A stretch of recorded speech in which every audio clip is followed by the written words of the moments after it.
Ye eddakiika ziri 13 ezakayita ku ssaawa 4 ez'okumakya nnaku z'omwezi ziri 7 omwezi gwe-12 Desemba 2024. Eddoboozi olimanyi emyaka 2 badde oliwulira musajja wa Kabaka Medin Sseronze nkubuuzako nate olwaleero. Puroguramu eno ndi ne bannange okola tukutusa ku puroguramu eyitibwa Paalamenti yaffe.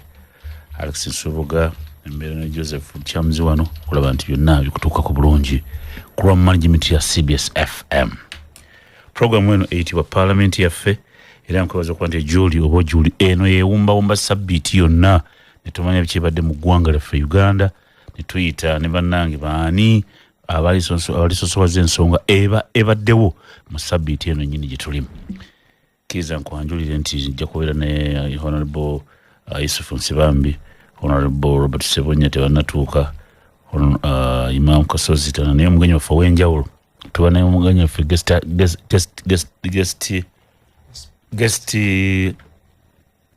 special guest mu nsonga, si guest artist, special mu nsonga eba eguddewo mu ggwanga. Tugenda kwogera ku ki bingi naye gwali njagala obeetambula n'okumanya ku leediyo y'abeene nti ekitongole ekitibwa the United Nations UN General Assembly yassalawo nga 31 October 2003 neteekawo ennaku z'omwezi 9 okubeera olunaku lwe bayita International Corruption Day. International Anti-Corruption Day. Kasobola corruption omanya nti amulimu Betty Namisango Kamya tuli omwe. Ekibiina ky'ensi yonna ekitibwa the United Nations UN General Assembly yassalawo nga 31 October 2003 neteekawo nga 9 Desemba okubeera nga nnaku jaddukuza mu nsi yonna ekitibwa International Anti-Corruption Day. Anti kitegeeza kiba negative okutakkiriza Anti-Corruption Day. Era nga mu Uganda tujja jikuza ffe nga 10 tujja kubeera Lwakubiri era nga kkiriza nkwanjulire nti ne Honorable IGG Betty Namisango Kamya Bonk, Betty Namisango Kamya Bonk wali wano, Betty Olive Namisango Kamya wali okulaba nti ye akwataganya office eno gye twogerako ye ya IGG yatandikawo omwaka gwali gwa 1986 tewaliwo tteeka kati waliwo tteeka ligireeta mu 1995 kale bweta ofisi n'etaano kubaddeko n'abantu bangi mu ofisi eya IGG. Twalina Tumwesigye, twalina Wasalule, twalina Waisufu Lule, twalina Wekitiibwa Mulyagonja yali mulamuzi, twalina Luzindana ate kati tukwatibwa omwana waffe nyini Betty Olive Namisango Kamya ene ofisi eyo. Kasobola kuyita bibadde mu sabbiiti eno. Sabbiiti eno twabaddemu omubaka omu ng'ava mu luyi lw'etibwa Lubaga South kawuzi kataba Mutemi Bijambiya mu katale akali awo gye bayita Busega kalimu enkaayana yagamba nti yabayise bad elements ab'NRM nakulembera kitatta badde baagala omuleetako obuzibu. Sabbiiti yemu gye tulimu Dr. Kizza Besigye yabuutikidde amuliro gonna era nga bino byaddewo nga mu ggwanga lyaffe Uganda nga ku lw'omusango omusango gwogwo nga gukyagenda mu maaso bajja kudda ennaku z'omwezi nga 10 ku Lwokubiri. Yaleeta abalooya okuva e Kenya bazze bangi wano omwabadde looya Masa Kaluwa yakoze nnyo erinnya lino era nga bamugamba nti tosobola kufuna Sibambi wano ajja kumbuulira tosobola kwoleza mu Uganda tofunye baluwa bwe batyo bakulembera omuloodi ne bagenda okulaba Chief Justice Owindolo alabe nga babawa asala omusango luli gw'abakaziro ogwaliwo bakaziguluka bamutani oyo bakaziguluka erinnya lizibu nnyo kabaziguluka nga bagamba nti bawaaba obutakozesa kooti y'amagye kuteeka mu bantu ba bulijjo. Mu sabbiiti eno kiwezezza gye tumalako waliwo era ekibiina Yusufu Nsibambi no yali ekitibwa ekya DP kino kyabadde ne big announcement yadde Namirembe yakulembeddwa ekitiibwa Mathias Mpuuga Nsamba era nga yabadde akikulembedde. Twali tulowooza nti agenda kwogera nti neerangiridde naye yaga nti wali alinze essaawa yonna bagenda kuwa abaagala kaadi muzifune mangu. Kaadi mu kibiina kino kisinde kino ekipya bataddewo omukisa abaagala okufuna kaadi okwesimbawo n'ayagala okubeera wa president kino ekisinde nacho tusansira ekisina kigenda kuba ekibiina ky'ebyafuzi bakiyise DP Democratic Alliance. Betty Kamyuno yaleeta bya alliance nsibambi. Betty Kamyuno yaleeta za alliance simu kirimu alliance na njamutwale katona atulize wakitiwa Betty Kamyuno kigambo alliance kirimu. Aba DP block bakoze gyawese Democratic Alliance era ekitiwa Mpuuga naga nti kyonze nkikulembedde nja kuleeta enkyukakyuka kyasede ethical reforms abone na mirembe wabaddawo twali tukyali awo. Bank of Uganda ampuliza bank eno ekwata sente za Uganda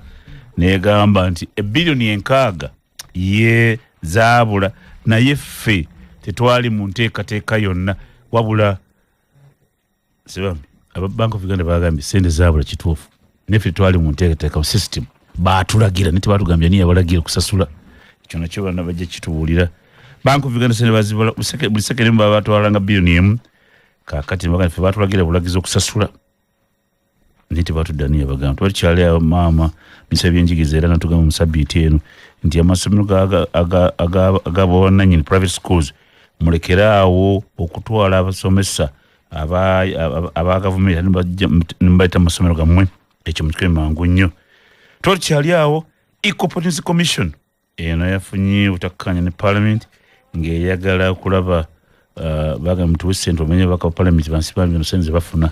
ekyo bitcoin kyogeraho access to information baganye Sofia Narule bamuganye mu information namugamba Anita Mongo tujje ko lunderebu ffe twetengeredde yadala kumanya sente mekaba MP bano bansibambi bafuna naffe tuzimanye nje tuli tetwakitegedde naye era kijogwa mu doketi ya Yija Tuli access to information. Tuli omulama gwa leero nakusomuzinga Uganda tugenda kwegata ku nsi yonna okukuza olunaku lw'okulya ekita kulya ngozi olunaku lw'engozi sijjaga bukulya kulwanyisa si kulya okulwanyisa okulwanyisa obulyake jito kulwanyisa obulyake oba okulya kulwanyisa obulyake. Tuli mu lunaku musabbiiti y'okulwanyisa obulyake ensonga lwaki tulina omuganya ffe ow'enjawulo ensi yonna nga bagambye nti byatandika 2003 naye bateekawo etteeka International Anti-Corruption Day ebeerawo nga buli 9 December ffe Uganda tujja gikuza nga 10 jja kubeera Lwakubiri. Omulama gugamba promoting effective participation of the youth in the war against corruption. Baagala nnyo abavubuka balwanyise enguzi mukkirize ebyo bibadde mu sabbiiti eno bannange batukuŋŋaanyiza tugenda okutamula tugenda kutamula ku lw'okulya enguzi bakatuuka ajija atuuse nekansooke sebo mwana w'omufu buuza kutuuliza sebo omugenyi omukulu ati bw'amala okwogera yatandika butandisi abali abatuuliza amanya Kasolo Basabinya mwebala okuyita mu wiiki muno Desemba abawa bintu bizibu nnyo okubapirira kuba kungi nnyo buli omu lwategeka enyimbe embaga usiki kuhinjira ndoza media byaliddeko wiiki eno yokka bingi kale namwe abali eyo tubeebaza abetuuseeko naye n'abaguddeko ate ebizibu ate abalwadde mu malwaliro n'ebirala naddala ng'olwadde obulwadde nga kansa waliwo yabadde annyumiza naye nga nti Mukama akitusonyiwe kigwe wala kale twaniriza ne mukadde waffe Betty Kamya Saabakunzi okulwanyisa obulyake mwagala okukunga BNRM Saabakunzi naye tugenda kubyogera naye omwavu okulwanyisa enguzi ate nakyo kirimu obuzibu anatubuulira oyo Robert Sewunya Kasule ate tulina ne Kansomba Kanso Yusufu Nsibambi wana Medi era speaker wa programu eno nange nsaba okwegatta ku kojja wange Kibirige okwaniriza Honorable Betty Kamya tufunze mumanyi nnyo yali muntu yawe wali muntu wennyo naliro yawe nga ate ndi mwanyina nnyo mu mbeera gye twakola emirimu mu Nsenene n'Engonge ate Yesu wa Wolokoso mukozi n'atulekera obuzibu ffe aba Wolokoso abakadeyide ebyobufuzi tutambuza ebintu neyanziza emiramwa gino ndaba minene nnyo era gwe nga speaker ojja tulambika ndowooza tulina esowaani ejjudde talise mu manja banamawokota bali batya bawe mawokota bantu bakozi ennaku zino batutegedde Tuliwe twayogeranga baga nti ate oyo musajja akudala aliwa naakudala banga kasajja ako kakudala ne mbagamba tisijja kubabuulira bye mwagala kuwulira kuba mwanonda kubakiikirira mukulembezeera bwe buzibu obadde wano naddala mu Buganda abantu bagala kubawaana kwesiba gomesi kukola biki fugika omwavu naye kakati bakoze beebaza makotempya tambula basse omukkiriza ate mbanjula omugenyi waffe w'enjawulo Honorable IGG Betty Namisango Kamya sabuze bwatuliza nnyabo bannange abatuwuliriza kansooke nga sinababuuzaako neebaze mwannyinaze Medi okukuumira puroguramu eno ku ntikko emyaka kati ameka 2 tusaleko eki Yusufu waliwo abaasooka ne tutandika ne tuwummula ne bala ne bajja kaakati ffe twabeeranga ne ba Haji Kyanjo ne bakinobe ne rugenda ne wajjawo omujiji omulala regimu katulina regimu eyabano naye ng'omutindo gusigadde nga gwa ku ntikko era olw'omukaaga essaawa 4 abantu beekaanya abagenyi oba weteekateeka okola program ng'omugenyi akola ki era bwe mulya nga taliiyo omanya gyali ali ku ki ali ku program kale abatubuuliza banaye mbalamusizza mwenna era mbeebaza nammwe kubanga mwe mugiteeka ku ntikko programu eno ampulizayo Betty Oliver Namisango Kamya ebibuuzo nsibambi kibirige ne IGG olukanga ebibuuzo Uganda ekyali ku mulamwa okulwanyisa obuli bw'enguzi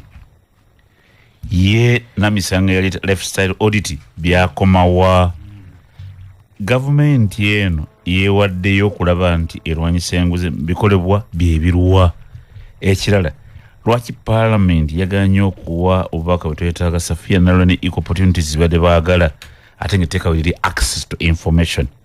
omulamwa gugamba abavubuka nabo beetabe mu kulwanyisa enguzi abavubuka balina kye bagenda okuleeta bibuze bwe tugenda okutambula Betty Oliver Namisango Kamya gwe mugenyi waffe tuli ku lunaku lwa ow'enjawulo era kyempulira ekitiibwa Ssaabasajja awangaale nange okumpa ku kitiibwa kino okubeera omugenyi w'enjawulo era nga sinagenda mu bingi nnyo naye nga biri ku mulamwa nfunye okwemulugunya n'amasimu mangi nnyo mu ofiisi yange ekwata ku nsonga z'akatale k'e Busega ng'abantu si bamativu bakazi bakaaba kibi nnyo bakagwiridde kaakati n'ensalawo nti ng'ennaku z'omwezi 11 lujja kuba lwakusatu olujja ngenda kujja e Busega mu katale okuwuliriza ensonga tujja kuba bbalaza kibayita ekimeza ekyebweru ekyawamu tuwulirize ensonga ezo bikwatako kubanga mulimu obuli bw'enguzi bungi katale mu byempulidde kyenvudde ngenda okukola nti ate ebyobutale wabingira ddi kinkwatako atali kansala ate etteeka eriteekawo ekitongole kya Inspector General of Government Inspectorate omulamu omukulu first function kukwasisa mateeka kulaba nti abantu bana bagoberera amateeka foster strict adherence to the rule of law and principles of natural justice 11 lwakusatu bositudde office yonna nja kusitula office mutuulaawo abantu boogera ensonga z'abantu tulyoke tugende tusalewo oba tuziyingiramu oba tetuziyingira kati byosalawo biragawa nze nyina obuyinza obumala obugaba emidaala obulagira nti article akatale tokawansi 230 ono omundala toguwansereko guwensibambi obuyinza okwasa nedda ffe tetugaba tetukola mirimu wabula tulungamya ne tulagira abantu bakolere mu mateeka n'amateeka ne tukola ki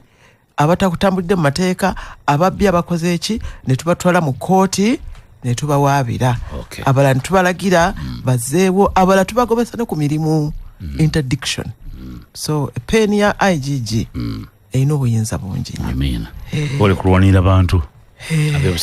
ab'ebusega tujja kubawuliriza tetuzze kuga tulwanirira abantu tuzze kuwuliriza abantu bye boogera birimu tulina bwe tuyingiriramu okubayamba bwe tuba tetulina gatuga ezo ensonga za DPP ezo ensonga zigwera mu CID ezo muzimalirize mu KCCA bwekyo wetukolaki wetutambuza ensonga abebisego mukulu wajja mulabe mbulire obuzibu bwammwe abakyala enyabo nga tuzze ku mulamwa kakati nga tuzze ku mulamwa webale ssebo olambuludde bulungi oyanjudde bulungi ensonga mwaka ogwo ogwa 2023 ekitongole ky'ensi yonna kyatuula ng'obuli bw'enguzi buyitiridde mu nsi. Abasoma ebyafaayo batugamba nti mu biseera ebyo waliwo amawanga agamu nga bateeka mu bajeti yaabwe item eri ku bribery and corruption kwega budget item era nga eri tax deductible bwoga nti zino sente nazikozesezza okugula okuwa enguzi okufuna kino nga omusolo bakola ki tosasula musolo zibanga sente zikoze emirimu eyo gyetuko ensi yonna gyekoze ekyo abamanyi ebyomusolo munaabinyonyola nga kiri tax item eyo bribery and corruption okufuna kyoyagala mu mirimu gyo nga kiri tax deductible mu mateeka g'amawanga agamu. Kakati eyo gyetuvudde mu nsi yonna nega nti nedda ekintu ky'obuli bw'enguzi wabeewo olutalo olw'ensi yonna erwanyisa era mu mwaka ogwo ekitongole ky'amawanga amagatte ne kituula ne kifumitiriza nnyo gwe gwali omulamwa mu mwaka ogwo nekyo kakiteekawo olunaku nga 9 Desemba okuva omwaka ogwo ogw'2023 nti ensi yonna eneefumitirizanga obuli bw'enguzi obulabe obuli mu buli bw'enguzi obulyake obukenuzi n'okusala amagezi okulaba nti obubyo ensonga eyo eggwa ekolebwako erwanyisibwa mu nsi yonna. So luno olutalo teruli mu Uganda yokka luli mu nsi yonna lwa nsi yonna. Kakati ffe wano twasazeewo okulukwata nga 10 ku lwokubiri era tujja kubeera emunyonyo naye nga tumanyi nti tukubiriza bannayuganda bwonna bw'oli olunaku tululanze fumiitiriza ku buli bw'enguzi kye bukukola gwe ng'omuntu oba kye baali bukoze ate naawe okozeewo ki okubulwanyisa okwetaba mu lutalo luno. Kakati buli omu waali ku rediyo oba ku mushamba yo mu musiri gwo oba ovuga takisi yo oba oliko mu ofiisi wonna wooli manya nti lunaku lwakufumiitiriza ku bulabe obuli mu buli bw'enguzi n'okwefumiitirizako gwe wekka okoze ekyokubulwanyisa oba okubutumbula kubanga buli muntu waliwo ababutumbula akikyala basinga obungi babutumbula butumbuzi babuwagira. Ekyo mpazo oyagala kino nkigaziyeeko IGG kuba kati omulamwa gutaddemu abavubuka kkiriza obaganda baavu ate babagamba muje muwanyisa enguzi kubawunyaawo owulira abantu nga bakaaba muyinza okubeera mukankweyo kyokulabirako muyinza okubeera ababalirizi batugamba nti ku buli bantu 17 bavubuka era buli lwosanga abantu 10 oba bali mu ddwaliro oba bali mu takisi oba bali mu firimu oba bali mu lyato ku buli bantu 17 baki sematika afa tugamba nti ebitundu 5 kakati bavubuka mu nsi yonna. N'olwekyo toyinza kugamba lutalo eya Uganda ngamba eya Uganda ensi yonna eya Uganda. N'olwekyo toyinza kukola kintu kyonna nga tofokasinze ku bavubuka kubanga obuli bw'enguzi bwebanga basinga obungi era be basinga okukosebwa embeera eyo ate bw'ogamba nti gwanga mujje nga bwetukuza eggwanga mujje era bw'osinga okukola ki okuyita be ba foot soldiers abasobola okulwanyisa olutalo. Kati twagala nnyo abavubuka beefu kubanga be bangi definitely naye waliwo ekyokulabirako kyempaamu abantu bamanye nti naawe w'oli osobola okuvumirira obuli bw'enguzi naye tenga enkolayo ebuwagira. Teebereza mutudde mu takisi muli abantu 10 mu takisi omusanvu bavubuka abala bazeeyi poliisi akubye omukono owa traffic driver ayimiridde mwenna mutunudde ayimiridde adduse n'ekikonde akizinze amukubye mwenna mumulaba n'ekikonde mwenna mukikola ki mukiraba mwenna mumanyi kyagenda okukola mwagala genda mwenna mumanyi kyagenda okukola ki kyagenda okukola n'atuuka n'awa ekikonde mwenna musirise ne mujja ne mukola ki n'avuga mmotoka n'agijjawo. Kakati omuntu agamba nti mwenna muli accomplice, muwagidde ekikola ekyo akikoze mu bumenyi bw'amateeka, mwenna mutunula mukiwagidde. Naye kyakabi kubanga omuserikale ekibadde kimuyimiriza emmotoka eno emipiira mibi amuwadde 15,000 mwenna mukkiriza oluserengeta wali ng'omupiira gwabika laba mwenna bwe mukola ki bwe mugenda. Abafunye omukisa okugendako emulago teri ddagala kwegamba mbeera efaanana bwekyo. Njagala buli mwotegeere nti obuli bw'enguzi buyinza okukunogayo gy'oli mu mbeera yonna gy'otokoze eki gy'otosobola kusuubira. That is why ne mu bikolwa byaffe tugambe nti no tubulwanyise oba muli mu taxi nga kubanga mu lutalo lwonna mubeeramu okwerekereza sacrifice.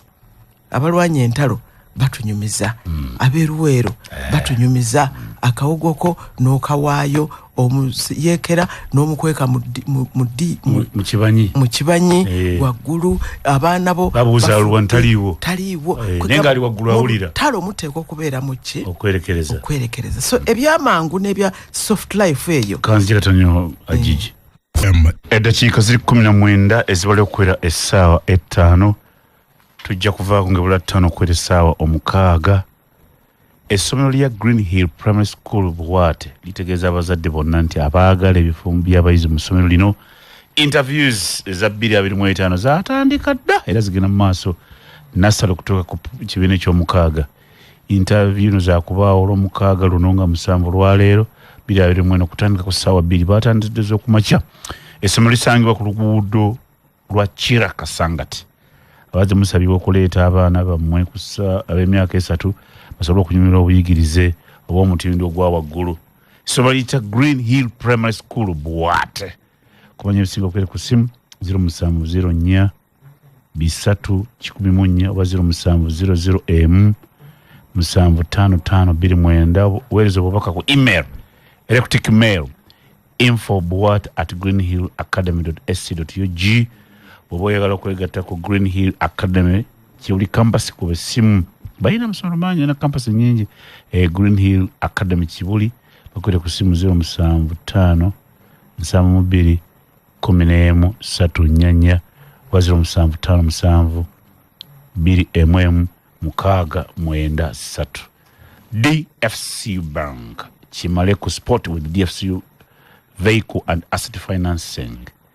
bitundu 100% bino bijjaga njangu tukuwe sente tukuwera ku bitundu 10 ku 10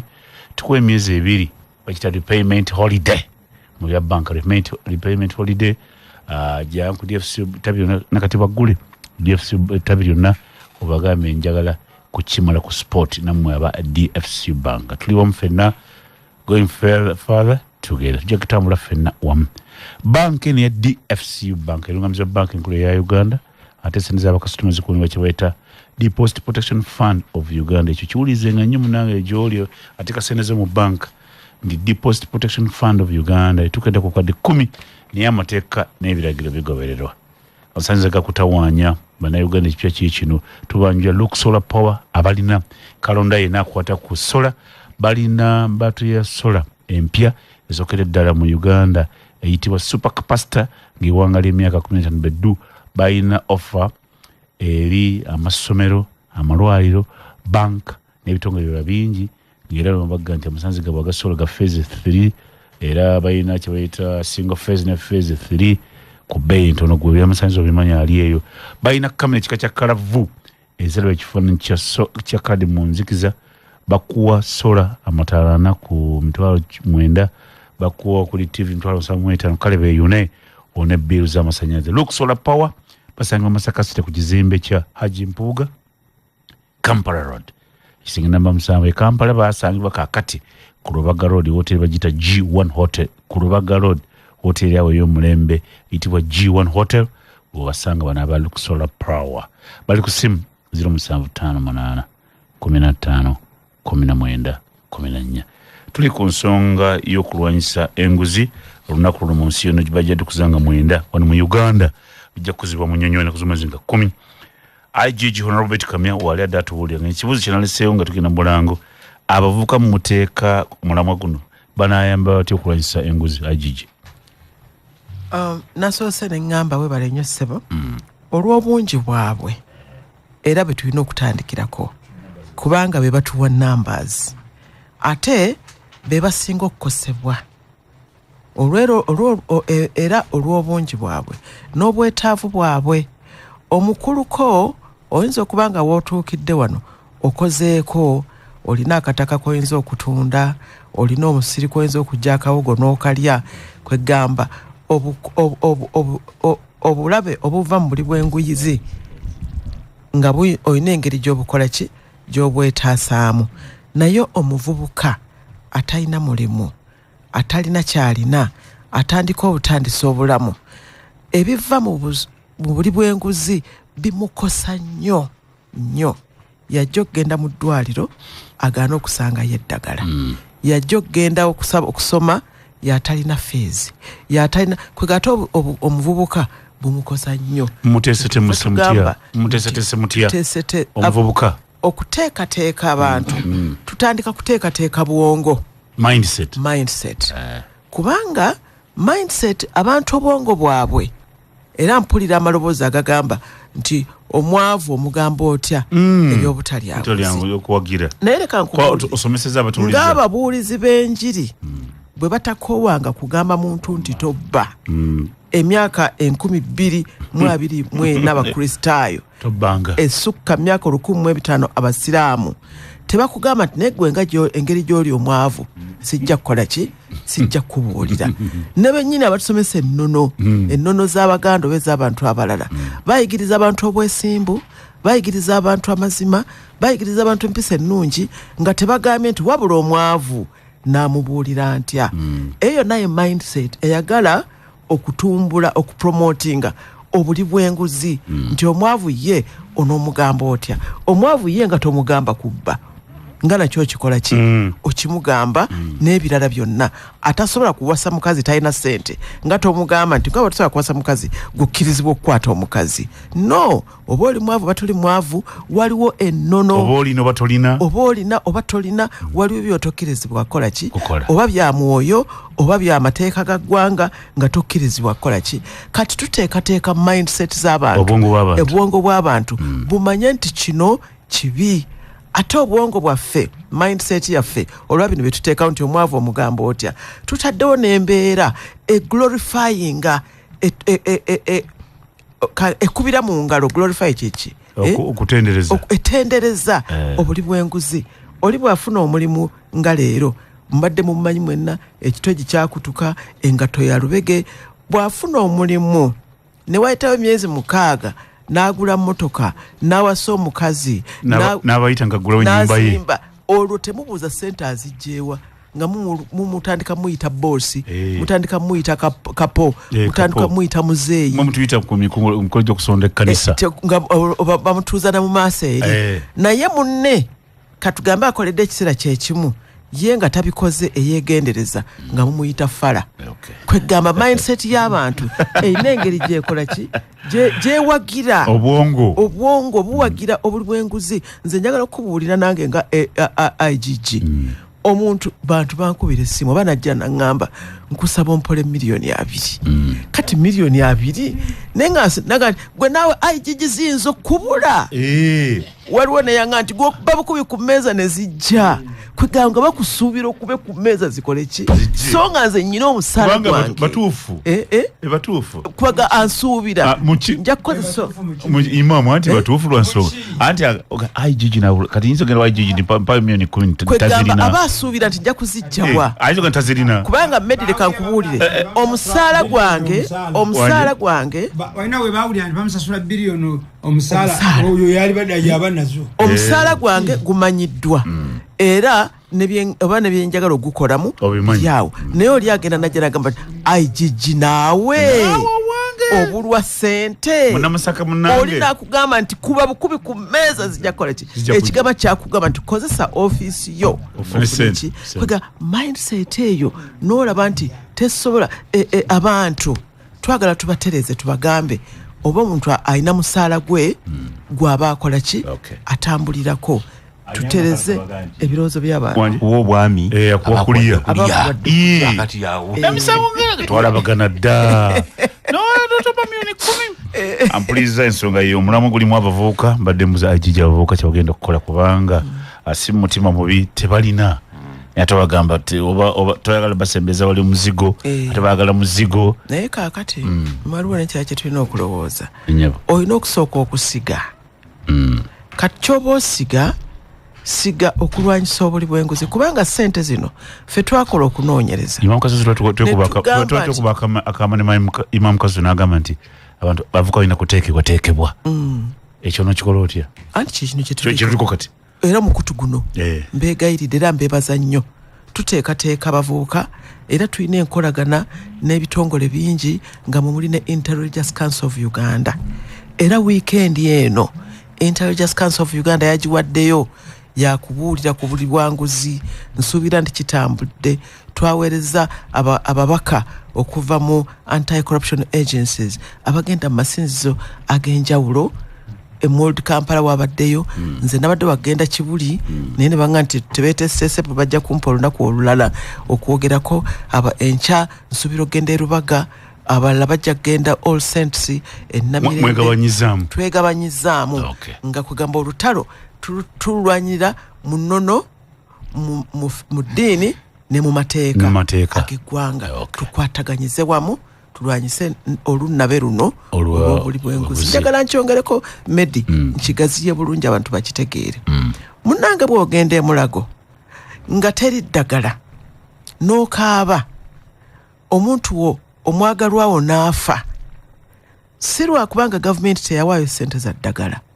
yaziwaayo naye omuntu gwe yaziwa mu kifo ky'oggula eddagala yagulamu mmotoka yazimbamu gali kwoleka muliraanwawo kojjaawo oba taatawo oba sengaawo kaakati bw'ofiirwa ng'ajja n'eri mmotoka y'eddagala yandibadde yagula mu ssente z'eddagala ajja okukubagiza yagula ne keesi akuwaayo emitwalo 3 n'agula keesi n'omwebaza nnyo kulumbe n'osituka kulumbe n'osituka n'omusitula n'ogamba senga tabadde musajja ono omulambo simanyi bwe mbadde ngujjayo so nga senga omusajja ono teyabba ssente za ddagala tewandibadde mulambo omuntu oyo aliwonye omuntu oyo yandikoze eki so okuglorifyinga obuli bw'enguzi obwo tulina okutegereza ennyo nti tulina okulwana tulwane ssente z'eddagala bwe nnaagenda emulago nsangeyo ki eddagala tugaziye bogamba bo bawulira kyekindeese wano ate nammwe era bw'otoowulire enkya omuntu wajja kufa nkusaba gwampuliriza omuntu bw'onaafiira emulago olw'obutala ddagala jjukira kyenkugambye nti waliwo eyalya ssente z'eddagala tweyanziza Imam Kasozi banga nti olina gyogenda ku mikolo sokuza watuliza mbadde ngenda wa nsimambe naye olwokuba kati kutegga ogende era mbadde nsabye obutajja naye nsuubugana mugamba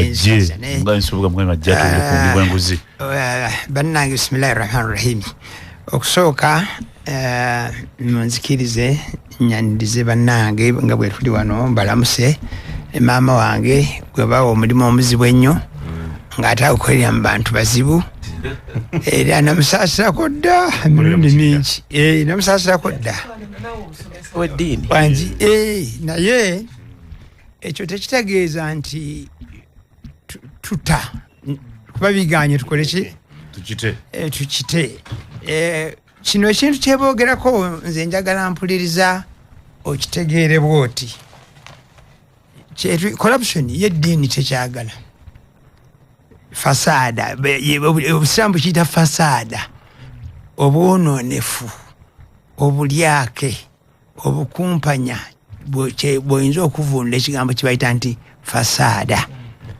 era Katonda bwe yali ayogera yagamba nti mugende munoonye ebyo munoonye enkomerero nga muli wano ku nsi omugabo gwammwe ogw'okunsi temukola ki temugwera iyo essaawa zimaze okukwera 5 zenyini Imam Kasozi gusa ensonga yose mbadde tuli kuli bwenguzi mbadde ngamba nti obuli bwenguzi okulwanyisa kyolwanyisa bayinza okugalwanyisa kirungi kubanga waliwo ebintu ebintawaanya jijja kwongera kuba kyempula mwogera obulyake nimwogera kibirige obukenuzi nimwogera obuli bwenguzi nimwogera nekulabayi kati ebyo wow ensonga anti byonna bwebigatta omuzungu kyayita corruption bwebigatta eyo katonda kyayita fasada obukumpanya obulabayi obuli bwenguzi obukenuzi obulyake bwona bukumpanya yakiyita atya fasada gena maaso Imam ate n'agamba temusaasaanya ki fasada ku nsi era n'agamba nti zahara alfasada fi lballi walbahari nti obwononefu obwo oba obulabayi bwonna nga bwobise busaasaanyidde olukalu naki n'ensi naye buyitirawa bimakasabat aidi nansi ku ebyo abantu bye basazeewo okukola n'emikono gyabwe. Enkomerero ki kyofuna bujjawo trust obwesige weekends democracy obwenkanya tosobola kuba na democracy nga muli corrupt ensi erimu corruption tesobola kufuna democracy oba oyagala oba toyagala kubanga order of the day bribery walaba juzi njakuwa ekifaananyi kimu parliament yatuula ngeze kututeeseza ku nsonga y'emmwanyi kyebakola bakubagana bikonde mwawo ne bayisa etteeka that is corruption. Otegedde bakubagana buki because ne bevuma niteeka ne liyita nga tebaliteesezzaako kakati oba ddungi oba bbi eyo nguzi corruption si nguzi enguzi bribery obyawula kiri simanyi ekigambo ky'oluganda ekituufu Katikkiro yatera okuba n'ebigambo akinoonye abantu kitwanguyire nga bwe yajalaga nti bwe yatugaa nti obwerufu kakati opposite y'obwerufu kyekino kyetuliko ye corruption kwegatta byonna ekyokusatu kyembadde njagala okugattako it hampers economic development obwerufu ye transparency kubanga anti omuntu ali transparent tali corrupt tebisobola kusinkana tosobola kuba nti oli w'amazima ate noga nti okumpanya okitegedde kakati n'olwekyo omuzungu aga it hampers economic development okumanya nti corruption bi ekola ki esaanyaawo ebyenkulaakulanya kitya nojja ne idea nnungi ng'ogiyita myoga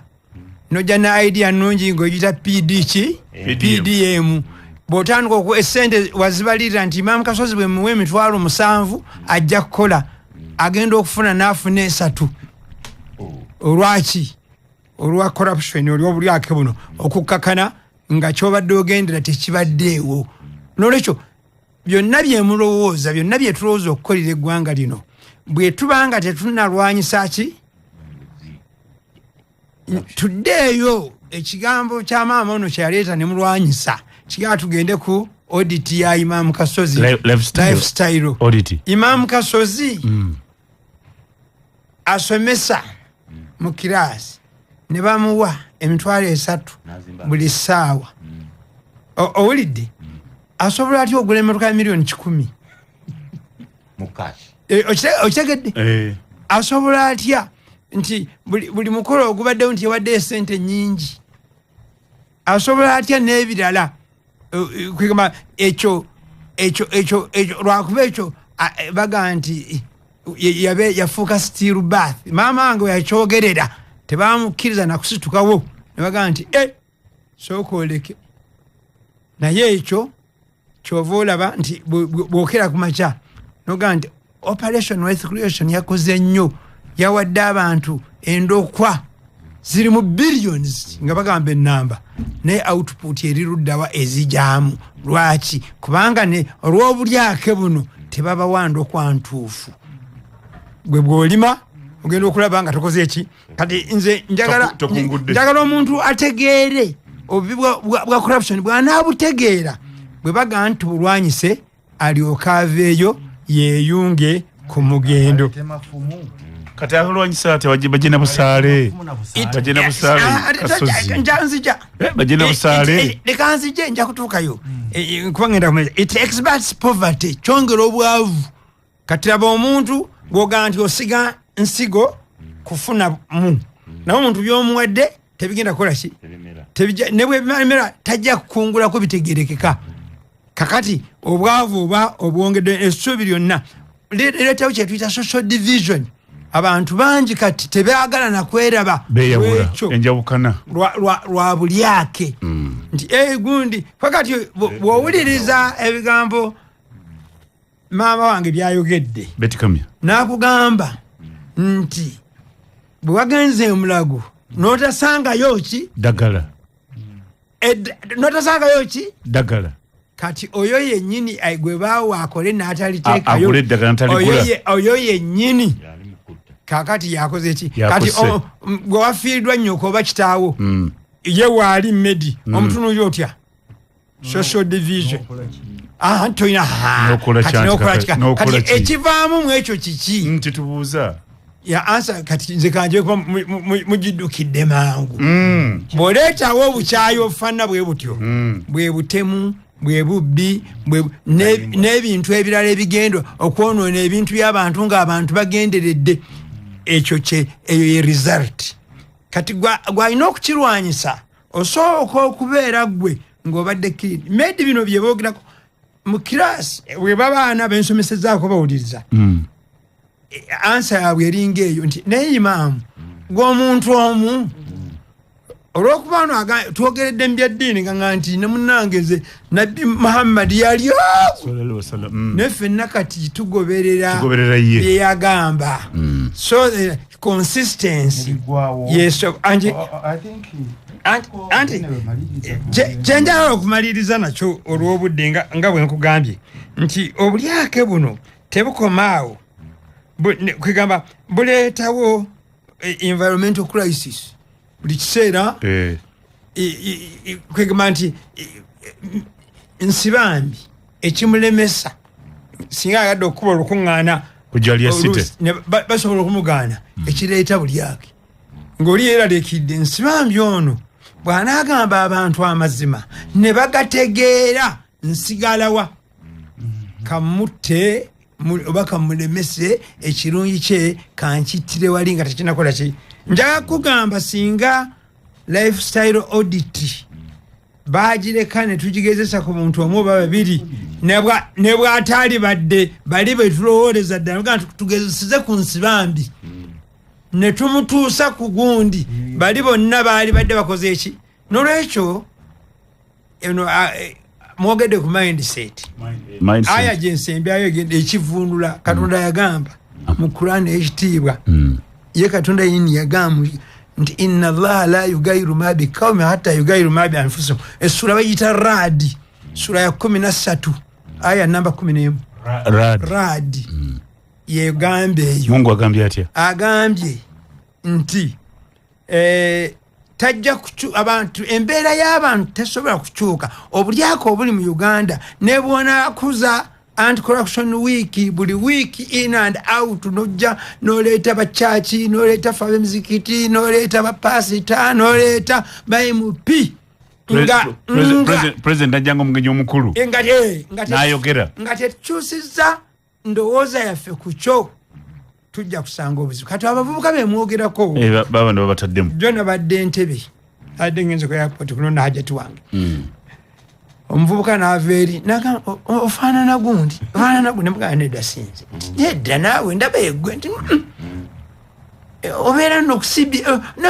obeerako ne medi oba gwani nemugana sinze kale bambi nenda banga afunye nebyenge mu maaso olw'ensonga yadagenda okukola ki okugamba kwe kumugamba nti nze Imam Kasonda nanga nti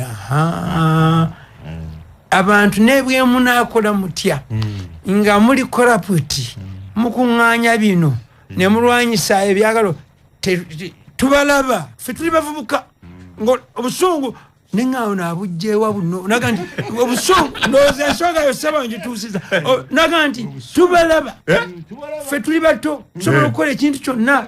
kati abantu bwe bawera 30 nga balowooza Museveni bwati bwe yagenda mu nsiko abaaliwo nali mukulu Museveni yajja entuŋŋamo nga wendi n'adressinga abantu mu ekizimbe bakiyitanga abateeganda Captain Kapaaso oyo omugenzi eyakuŋŋaanya abantu baali bayisa abantu bayita taata wange ne bamuyitiramu gwe bamutanaga nti gwe jangu omperekereko mutabani we kuba yengeri yati yasoma nze nasomako nali mazesi for that time najja ne tugenda Museveni n'akwata mu nsawo ye yali ayambadde 3 piece kawungaze najjayo emundu naga nti kino kyekyaleeta Amin kyekyamujjako Obote bwajja kyekigenda kasita kumpanya buno buki kyekigenda okumujjako nazaayo emundu ye muki munsawo Museveni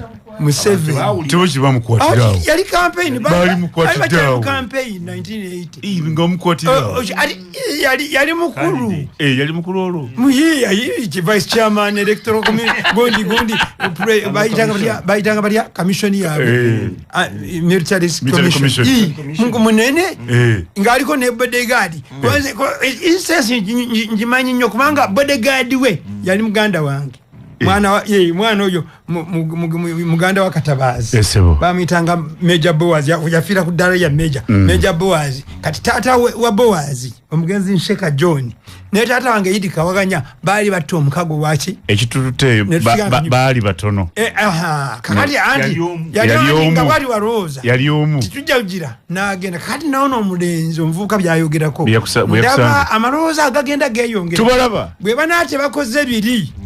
bajja kututuusaako obulabe n'olwekyo gwe abadde tannamanya kabi kali mu bulyake naddala obulyake obunene nga buli mu banene kuba abatonotono obulyake era butono kati bw'otwala essente PDM n'ozitwala ku kyalo miliyoni 10 wazitute ku muluka ne babalyako ne balyako 30 ne basigaza 7 kati ogenda okutuuka eno ku kyalo ab'ekyalo nobawa miliyoni emu kakati azinonye ku kyalo n'alyako 3 basigaza 7 kati obusungu obwo bwe bunaavaayo bw'onaate okitegedde n'ogamba nti kuno kubalaata njagala tuwagire mukyala Betty Kamya yadde president yagamba nti bali omuntu tewali gwe tugamba ku investinga kitali kike anti yamugamba ojja kuba ba investor bagende abo ba investor bagende abayinvesita abalyake bagende era temufunamu kagamba kabalumirwamu bagende gavumenti ekyali ku mulamwa andi bulwegana tebaako bulwegana option ya lifestyle audit tebaako kyova abantu babba essente bwamala okuzibba nga yazibye mu URA bwagenda mu constituency yawangula akalulu ajja akole ki omubbi asobola okusalirwa omubbi omusango nsibambi tandikirawo kinkoze bubi nti mukama wange Imam agenda dakiika 5 era ngenda kuba very brief abatuwulize ne mukulu Medi bwe nagenda okusoma essomero lyange nga maze degree erya masters kino eri eno gye nasomamu masters yange nagikola mu international financial crime ne dissertation ekitabo kiwandikibwa nakiwandiika ku money laundering in Uganda nenjimala degree bwe nakoma wano nze nali nsoso gisoma ndowooza ku masters level mu Uganda mu law banga nali nsomesa Makerere nali nsobola okumanya ani yakisomye nengende ensambya mu police training school nengamba njagala kusomesa evening program ku bwerere nsomese etteeka ly'okulya enguzi n'obulyake mu international financial crime ku bwerere ne bangoba IGP nagoba ne bangoba yaga nti oyo tajja nga example wandiise nensomesa aba student e Makerere ne batandika okuwandiika ekitabo ne ku masters benjo okwegera na kondoza mulimu wa Dr. Narwayo n'abalala nabwo ne gufuuka muki motawaana kakati wendabira nti ebintu bino tetubitunulira kati nga bwe tubitunulira kungulu. Imam Kasozi asaasidde wekitiibwa IGG nti akola emulimo omuzibu kanzekatono eddakiika 18 zakata ku ssaawa 5 kansu sabo mu bwangu ddala njagala njogere ekintu kyendowooza kyeninamuko obukugu. Ekintu ekijja kujjawo enguzi n'obulyake sigenda makerezia na mizikiti abazungu bakita splitting the hair. We should be scientific. Edua ne sala tegenda kujjawo bulyake kubanga obulyake amadini n'ebitabo byaga nti bikyamu ekyo kimala twakimanya ngabo nti okwatwa omwana ki bukyamu kye basobola okugamba abantu kubagenda bagamba nti waliwo obukyamu mu bulyake ne gavumenti ezimulowooza abantu balowooza nti gavumenti bwe wali obuzibu zino gavumenti eziri mu bulyake nteeketeeke nga business bwe muli ekigambo mafia nti baba mafia abantu balowooza ba mafia bano mba mafia yazze n'asala omuntu ekiso n'amugyamu ekibumba oyo mafia mafia business yibayita kateero abo bimuli ababilioni abanene abayayi banoonya ensi zebasobola okukoleramu obuyayi ne bateekamu n'obuyinza gwokimanyi nti mu parliament awo waliwo ababaka nga 14 nga bamafia bano abemulowooza abagagga b'omu bibuga nga be babaleese kubanga amateeka neddiiru zonna ziyita mu parliament yeegaba budget eyo gye muwulira ey'obuwumbi 74 IGG wanaakubuulira nti obuwumbi trillion babeeta batya obuse ku buse 50 nti obuse 10 babubba ekitegeeza amanyi nti bubbibwa obuse 10 bukola ki ababugaba gye babugabira ye parliament kati ono na sponsor kakati ono aleeta ababaka nga bali ku bukiiko kakati gwe ne bwoveerima okota noyogera enyenje negwa speaker tajja kulonda nalonda ono ne bakola obubadi bwabwe ekintu nekiyita kati noloba omusajja ono gwayogerako oba omukazi atabadde talina nakagaali ng'azimba kino azimba kiri naye nga sente zivuddewa abula IGG mukazi watu akuwulidde weziva budget ya IGG kwanza ndikola ku budget committee bamuwa obuwumbi 8 nga kuliko emisaala obuwumbi 50 obuwumbi 3 tebusobola kulwanyisa musonyo tweke dobo tebusobola kulwanyisa sente zibibwa ziri zonna trillion obuwumbi 10 kyabagamba nti alemeddwa byayogera abiraba era abimanyi akugambye obuwumbi 10 bukola ki bugenda ne bagamba government buli lunaku banka ya government Bank of Uganda babye bilioni 8 ne badira banka endala posta eya government nti bataddemu ebicupuli emitwalo 5 milioni 5 wobyogerera ekitegeeza police betegedde nti bano babubye ani gwe bakutte kubanga system eyoni yandibadde bagoba ekwate ebulirize erina obuwumbi 3 babye 8 mu dirwage kakati bino bimuliko ate baseeka bajje basome ate bagundi bakole ebyo byambwa mu njogera yaffe ey'owino ekintu yokukwata ba scientifically mukyala Betty Kamya muwe ssente oli ateekeyo omwana we genda obulirize omwana nga ne enkuba emukubye yenayina agenda wali wayitira ku gate embwa esowani gyerira mutagirinaka gwagambye agenda nonyereze agwanonyereza akamugabo ayogera bati yamuwa ne transport emuzaayo azokunonyereza kakati ebyo njagana kaba kubanga nze eno area gye nasoma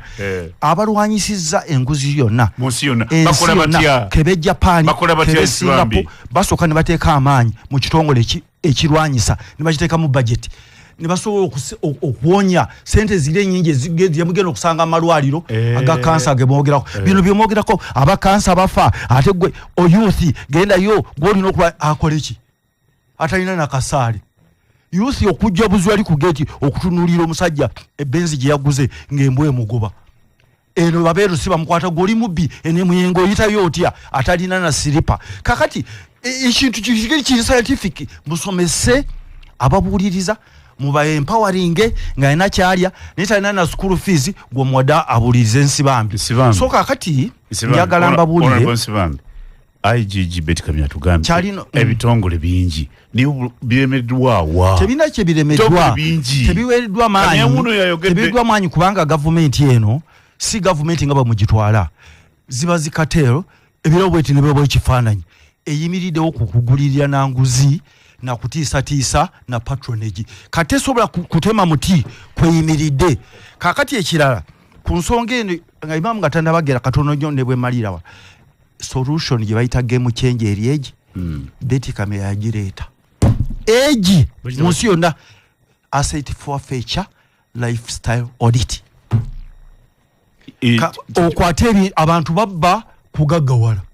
kati bwe nfuluma wano nga benzi yange eriyo gye bagitutte kati mba nkyabaki ng'ate onino gyogerako owe Singapore bamugambye ogenda kalabba bw'otogenda kalabba kinana ku buli 100 sente zewabba zireete bamusaba biliyoni meka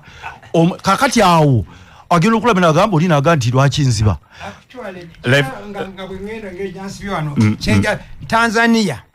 transformation gye yakola yavaawo lifestyle yes tebakola life bwe bazuula asset Kikwete bwajja mu buyinza yayita abo bonna nga bamuyita nti mweshimiwa twasanze olina biliyoni 5 kwa akaunti engeri gy'adde ofunamu tekinyonyoka bulungi naye mweshimiwa kusigaza ekitiibwa kyo sigaza biliyoni 1.5 zikumala 3 zizze Tanzania we yajje sente zemulaba ezisinga obungi ezikyusiza Tanzania okubeera weeri wantukole tutya anti oli kyagambye naye ayali badde akitwala maaso yagamba togeza bantu bange togeza awetekwa kuteeka amaanyi twagira ono oli amanyi kati mwabalonzi mugambe nti IGG alina ensonga ye condition bwemba temugiga tekitwala maaso obulu bwaffe temubulina kakati sebo ojja kulaba nga abaddewo enkyukakyuka kakati abantu bajja kunyiiga oiko opportunities nega mwogere sente bweziti ne muba badde mufuna biliyoni 2 ne mugenda biliyoni 8 ye parliament ne mugandi mugenda kuzimba kisaawe oba kuddabiriza Lugogo Indwa nti biliyoni 10 mwagala kuzimba kisaawe bagenda kuzanya ye ibajise batya ye Sekafa goli mupi Sekafa not Sekafa kaf mu biliyoni 4 mpabu bicha akulabirako nti hoima cha weekends abantu 12 11 nasamba kapira nakazeno noli nakasamba ne batuya ne sawe ne bagamba ho yawangudde IGG atasa obumbiromi abantu baleme kufa bamwadde asatu kakati bino bye tulimu wano tulimu splitting hair kumala budde tosobola butawa IGG sente ne bani wadde biliyoni 2 wande nase nawonya anti mu muziga baba parliament ate kakati ye azewa na kusindike mu kerezia abantu basome bafather mufukamire ate gundi Qur'an egamba bwiti ebyo nze nine dini ne yibyo tebina kye binza kola bwana medi eno aliens na gisoma njimanyi kola ebintu 2 empower baye kwatabana omusajja ono yakola ekitabo yani yali akuba ebitabo go basiba ebungereza yali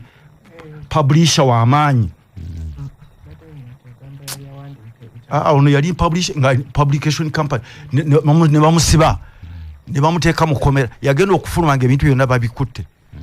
ensi yonna nekola ki neterera so IGG nze kyembadde nsaba ndoze bamuta WikiLeaks yali wamanyi nnyo ne yafa eventually naye kyenjagala okugamba IGG ono omulaba ne bamuwa budget ya biliyoni 3 buli mwaka na empowering era olaba kyakoze sente zabadazza prosecution za IGG za prosecution bakwita batya okuvunana kwavunanye nga IGG yalimu olaba ekibuddemu ne ba minister n'abantu bandiko kaba n'olaba musamu effectiveness ku busente obutono bwakola ki bwalina then ne babalumba eno abamu ne bajja ku kyalo eyo ne yonna buwaate wawa ne bakakatubuliriza gwe tuyinza kugamba nti nze nakolanga mu kikuubo bani bokola mu kikuubo nga tosasudde emisolo obwo buli yake kakati buli muntu atandika okwogerera ekintu kye oli agenda nti kati wakinkeera okubba sente nziteeke mu kiranda zikoleki kubanga mbadde njagala bugagga kulaga nti ndi bugagga nakufuna nakulekera baana ate banoonya ekyo munakikola ebyo ndabya kutereera kino ekyaba youth abavubuka mukyogereko ku level ndala era njagala omalirize mu budget ya education IGG ajja kumpolereza wano temulimu component n'amasomo gateredwa mu sente nyingi ku bintu ebikwatagana ku kuyigiza n'okuvumirira obulyake temuli atol kakati bw'oba mwagala ba youth muzimbe mugende kati olwali kino kifudde tuzimbe omutendero ogujja ogulina values ogulona naki kiki by promoting effectiveness ekyo ne bamuziteeka mu baddiini ne muteekayo nti buli musomesa asomesa kino oba sheeka ajja kusasula omusaala ng'alimu ekyo tekiriwo so kakati ogenda obugenzi ennaku esatu ne mugamba abantu bannanga obulyake bubi nga batebenana kye balya obutabenali kye olya tekikuleeta bubbi it is a value based thing ensi ezimu ng'ejapan okugaba obugabi tipu bribe era twalimiriza kusaba tipu n'agamba nti agikuwe naye ensuba nga ali mu firimu medi bw'ogendeeyo obanga ali mu firimu kyolaba organization those values bateeka mu sente mu education system kati omukyalo ono nze mumanyi nga maliza si lwakuba nti ali wano era bwe yava mu pate twayogera n'ekikonyogo jjukira kye nagamba nawulira bubi era bye bino byolaba yali mu wildlife kakati genda olabe zoo bwefaanana ezeriyo zoo mu ndowooza ya bisolo gye twabiranga nti eno ngenze mu zoo waba genda nga muzunguza akakima kajja kuva waggulu kakugwire kakulyeko omutwe eryenvu kati awo n'owulya nti nvudde mu zoo naye yali akoze zoo nga people coming in ng'abalambuzi nga oba ogenda e Masai Mara nothing bowulya kati abavumavuma abantu nti oyo advisor wa president oyo wagundi ebintu biri scientific ebyo bya church mu bikole n'emizikiti n'ebiveeko tuwola bakuguwe budget okole ekintu kyo nga bw'okikoze scientifically ensi ejja kukula ki n'ebino tujja kaba tulina kyojja kukola ng'ababbi bakusinza amaanyi sebunya ekigambo ky'enguzi nabadde bagambe wano nti nakiyise behavioral cancer kiina layers nnene kiina emikigazi era ono mukulu kamya gwe bayita ne mu nsi bamuyita ombudsman wadde mukyala ombudsman nagenda e Bungereza ono ombudsman wa Bungereza naye nga ne bwe tuyita mu kkubo abantu tebamanyiganye Bungereza abantu bangi naye nga bamulengera toyo ombudsman ng'abantu batya okumuyingirako okumutuukako ombudsman kasaba kugamba nti wakoze ekintu ekikwata ku ssente ombudsman tojja kumuwona so ekisooka amaanyi getuwa IGG kale okubanga maanyi teri asobola gakwatako galina kuvaawa gava mu tteeka mwennyini lino weriri era oli yasena gatogeza va ku bantu bange ne processes mu kooti zirina kuba shortened nga nyimpi nnyo olumanya lukakasa nga bukulu gundi bwabadde agamba nsibambi asset forfeiture ekyomukisa omulungi nange ate nafuna omukisa nembisomako n'okutuuka wa ombudsman eyo forfeiture netubiteekako mu tteeka kuba natambuza etteeka lya anti-money laundering bwe twali tulitambuza infact nkijjukira luvannyuma kati nti ensi yankola akakodi ab'opposition ne weekaabya nga bakuliddwa mafaabi oyo ne bagamba nti bagenda tukwata bagoberera b'opposition baagala kwata ffe netutyanduga nti baneke ate etteeka tulikoze naye ate ab'opposition nga batidde nnyo nti bagenda kututta ne bagamba nti Kastojja mu biri ebya forfeiture. Fe tugenda kukkiriza etteeka oliiseewo. Ekwata ebintu. Forfeiture. Okuvuba ebintu by'omuntu gw'omanyi nti sente azikoze eki? Azitutte. Kaakati bwe tumala okuyisaawo etteeka. Abamerika ne bagamba nti mwayisizaawo kiwowongole. Kiwowongole. Etteeka teriruma. Etteeka terikola ki? Teriruma. Kati era okuliza mu parliament era ne batutwala e Washington. Ne batutwala Washington. Esinguzi. Batutwala. Batubuulire ddala kibagenda tukola. Ne batugamba nti kasita mutaddeyo okukyusa tteeka lino. We are going to blacklist all your banks. Nga banks eziyitibwamu esente enkukuse. In fact, bo bakirana terrorism financing. Naye nga balina bingi nnyo bibasibye ku terrorism financing. Money laundering. Kakati nengandi nesigenda nzeka. Nensaba mukulu Mutabire. Mpama Fabio ono. Ngende naye. Kuba bannemesa okuyisa etteeka eriri mu forfeiture ne terrorism financing. Bwe twatuuka bwe twakomawo nga tuyisa etteeka bwe twateekamu. Naye ate era ekigambo terrorism financing ate abantu era ne bakikyusizaawo ku flow. Kakati era basigadde nakati era bakyalikyusa. Kakati ne mu sente ntono Honorable Betty Kamya alina kyasobola okukola. Sente ntono. Ne mu sente ntono alina kyasobola okukola. Bwe bakwata omuntu nti wuno tukakasizza. Ngamaze okukakasa. Financial trail bagiraba. Kati ngazi ni ezayise mu Bank of Uganda. Kanzi katono sebo. Eddakiika tukomyeyo ku mpewo IGG. Bw'obeera mu kibuga Masaka kyaweta Masaka City. Ng'onoonya okuwummulirako onosobola okutuula ku lubalaza n'onyumirwa obulamu n'otuuka mu gadeni n'onyumirako okulyako n'omuntu n'abantu bo bonna. Wooteri bagita Solo Heights. Jangu mu kibuga Masaka ojja kusanga kifo kino ojja kunyumirwa. Balina kachayi akalungi, ka coffee akalungi, ka breakfast akalungi. Bakuwaako okunywa kwonna kw'oyagala. Balina pizza. Solo Heights. Jangu leero n'enkya ekifo ekyo ky'okubanga buli oyagala okuwummulamuuko. Kobenga oli Masaka, kobenga ova Kampala, kifo bakiyita Solo Heights. Balina okusula accommodation, olwa wabeera enkuŋŋaana conference facilities, balina restaurant walira emmere, balina saloon, balina gym, balina sauna, steam, balina coffee shop, balina gardens ebimuli okyakalira w'omulira mu bimuli, kola omukolo gwonna gw'oyagala okukolerawo. Solo events era bingi jangu. Bali Masaka City ku luguudo olugenda ekyotera. Masaka City ku luguudo olugenda ekyotera ojja okusanga Solo Heights Hotel olwaleero. Bali ku simu 0200 92 670 23 25 54. Solo Heights, feel the comfort. Okusoma kikulu batandise okuwandiisa abaana mu December ono batandise. Essomero lino gazi bulungi abalenzi n'abawala. Bawandiisa abaana okuva ku senior mpaka ku senior y'omukaaga. Balina balina computer lab. Balina label ejjudde obulungi. Weriri gazi bulungi. Okusoma balina abasomesa abalungi. Abasomesa balina obukugu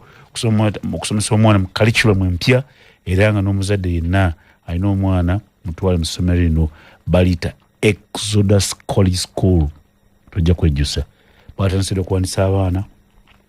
Exodus College School lisangibwa Kiso ku Hoima Road, kilomita ziri nnyo okuva mu kibuga Kiso. Mwanya ebisinga ku bessimu 0700 43 7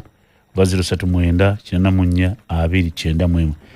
Exodus College School, discipline and determination. Oli waka ebula 18 okulisawa mukaaga sawa ya kunywa kachayi. Kakati bano bayita banafa aba Chapa Enterprises. Balise prestige ono kirungo kisiga ku mugaati tasiga ko busizi n'eriyanga kintu kyole kinwa amakulu mulimu vitamin A, vitamin D, vitamin E ate ne B12 bikuwa munyo kuyita mu lunaku. Abaana bawo munde ba prestige margarine bameno omugaati ate n'okukola bakule bulungi nga balamu ate nga bagezi. Amasavu matono ddala prestige margarine era kiyamba ku mutima gonga mulamu ngeri yemu osobola okukosa prestige margarine ofumba chapati oba amandazi. Prestige margarine ali mu bipimo byonna ebyenjawulo era nga asanga mu supermarket wamu n'amaduuka gonna gakulinaanye.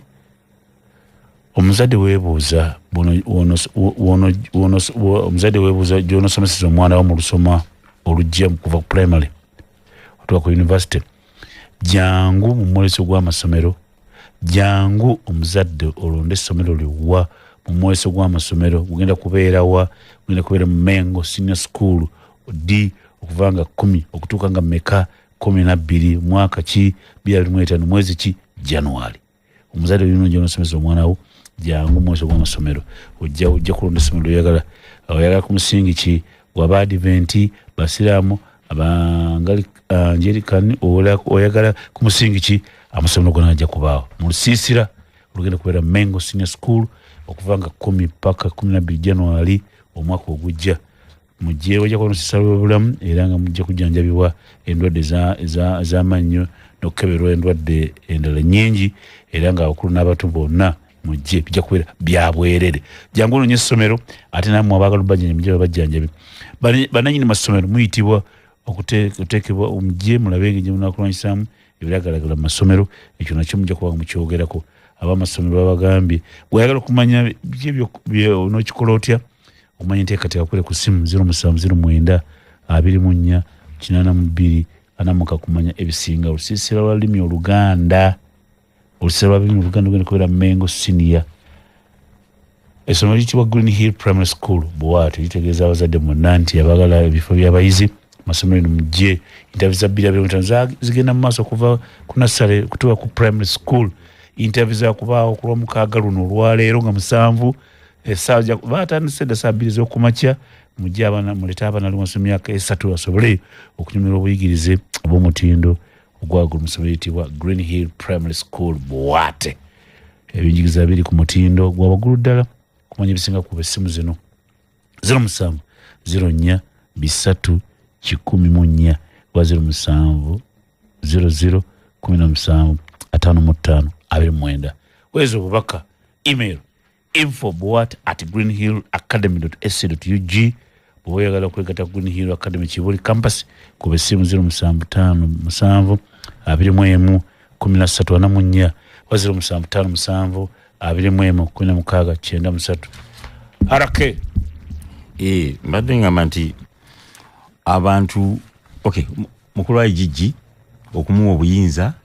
okukwata ebintu bya okubowa ekigambo kiri kubowa okubowa ebintu by'abantu.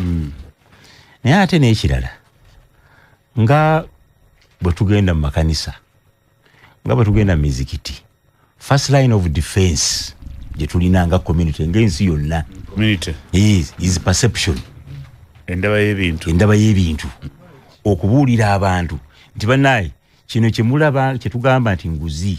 nga mulimu obuliyake mulimu ebikibira kitukwatako ffenna ng'abantu.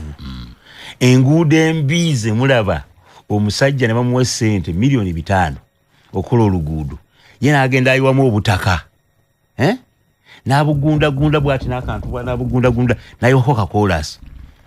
ng'ebitaano bigenze, naye nga mu myezi 3 enkuba kendedde motonya bigenda kunaabuuka. Ffenna abavuga entono abavuga ennene ebinya ne bitukuba, ffenna enguzi eba etukozeeko. In fact nze kyensinga n'okutiirako mukulu Betty Kamiono nti enguzi n'ekitongole kye bakikola nga kiranga ekitunuulira abakozi ba gavumenti. Perception. Kinga batunulira abakozi ba gavumenti. Bakozi ba gavumenti babyo. Naye enguzi esinga kuliibwa abantu ba bulijjo private sector based. Enguzi ennene bano basajja abakola mu gavumenti abakeera balina nnyo ensonyi nti ne bomuwe miliyoni 5 oba 10 azikwata n'adduka n'okudduka taddeyo nafunula mabega oba oli atutte 8 oba atutte 10 kugamba kubanga emirimu bagiteeka mu private sector tendering. Ono atwala ddiiru yasinga okuba nti yayina amaanyi mangi nnyo. Bano bonna baminisita tabalabawo kuba ddiiru ezze ya $1 million 5 atambuzaamu busente Buganda buli omu nakkiriza kyagamba n'agenda. Enguzi esinga kuba mu bantu between the private sector players. Olo kibirigisi neerwanyisibwa etya? Kaakati okulwanyisa enguzi beti kuno muwa magezi ekyo tugambye muwa magezi beti nti leya alina nyingi kwalwana okulwanira alina okulwanira ku parliament n'abategeeza nti amateeka gomwampa gamukuba ebyayi n'ekyokubiri tosobola kuba trillioni budget nga ya trillioni 5 ate nze nompa bilioni 3 kugenda kutunulira sente zino kwa buli gwana asindikayo aja kubanga akabwa akaganda lukakubamu emboka emu kakabagaluka kaddeyo kwedi ko nagamba mbimaze kiso sanzeyo sina kinsanzeyo kakati bayina okumuwe sente ezimala nga auditor general naye ani agaba ogwogerako sibambi abatudde wano sibambi amogerako nawo mogerako ani agaba bano bansi bambi bayina amaanyi agempowalinga atwale budget ajibutwalire buli lunaku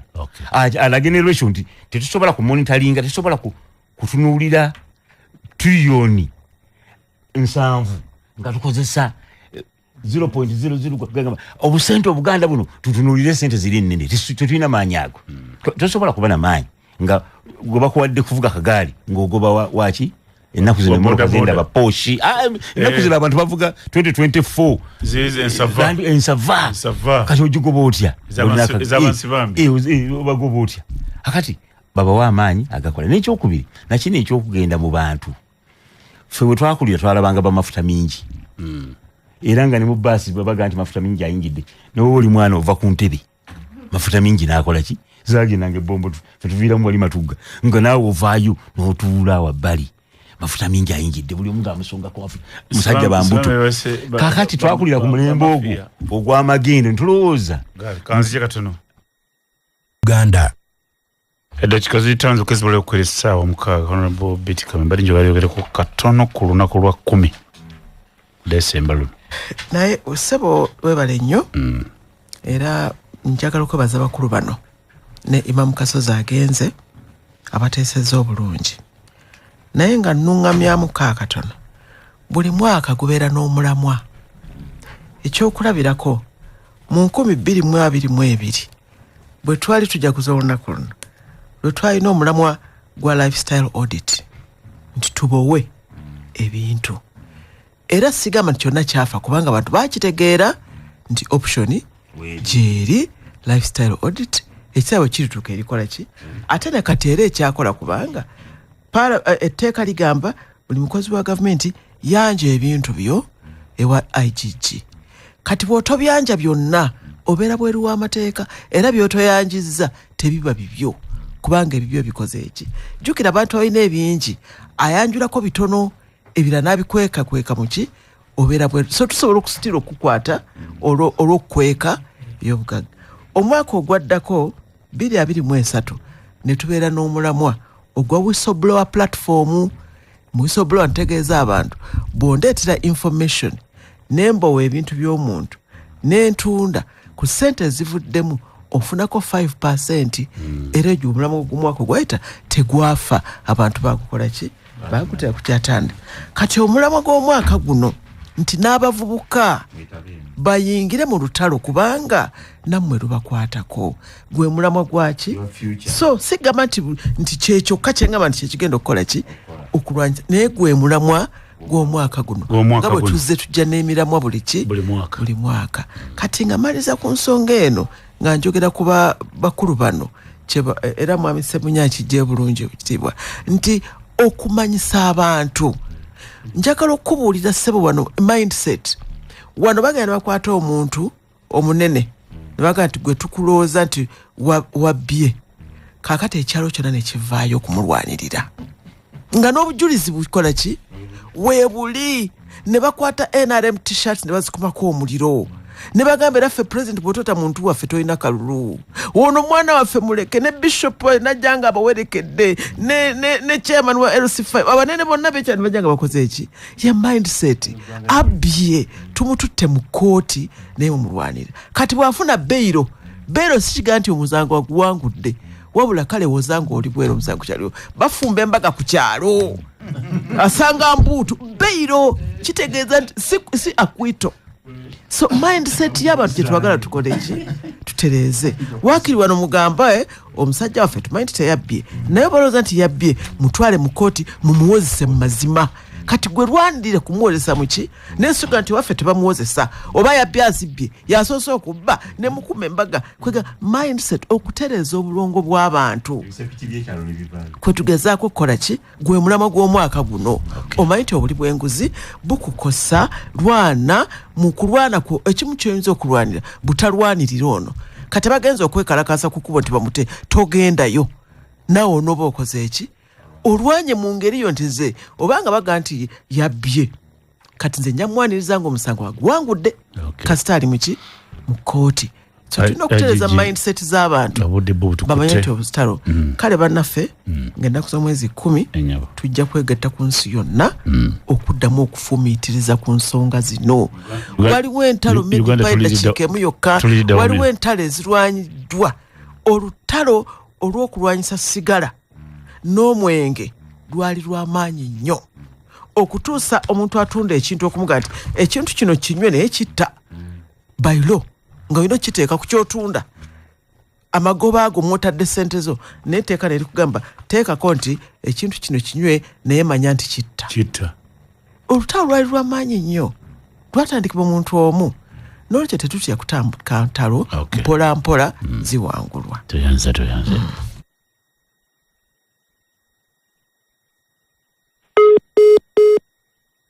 Hello. Lubakyoya. Soka kwebaza abali mu studio. Naye nze mu bufunze nja kutegeeza Honorable Bobeti Kamya. Honorable Bobeti Kamya tosobola kuwangula wano nguzi. Kuba ekisooka President Museveni nyini ng'omuntu. Enguzi nyini ng'omuntu ate yagiwagira. Ekyokubiri Mr. Bobeti Kamya. Ennaku enkwata. Oli nagenda Ruzira polisi mukade musede polisi mukwata ageze mu kooti nadira sente nakoba okuva Ruzira ali nakola zipata empitirivu ali kusente zabo omusolo so ngabadde kuwa magezi kubanga Bobeti Kamya gwe muntu mu Uganda abamu afuna omusalo omungi ku bukulu naye ndowooza nti nno wali badde osira ku mulimu ogwo gwokola nga kuba tuna kijja kukola kirala gavumenti yabayekera gavumenti yababbi kubanga nawe nyini ng'omuntu ngutera omuntu ngote Ruzira toyanziza Lubakyola Undi jogo baggalawo musajja wo Saalongo Setumba maama nkulamusiza IGG era netukaza emirimu naye nze kyendaba maama ne bwe munagenda mu parliament ne babongera ssente fenga abantu ba bulijjo ntuganya okuvaayo okulopa ababbi nze sibeetana bali banguzi njakubaza wadde balungi kati bumala obudde bwange bukomyawo Honorable Sebunya nkwebaziza Honorable Imamu Kasozi Honorable Sibambi ajiji wali tufiisayo ku budde nnyabo sibula batuliza nnyabo bane mwebale nnyo abatuwuliriza era nga bwe tugambye olutalo terujja kuggwa mu lunaku lumu naye buli muntu kosobola okuteekako oba ssente 10 oba kasubi kamu oba toffaali konna kwoyongerako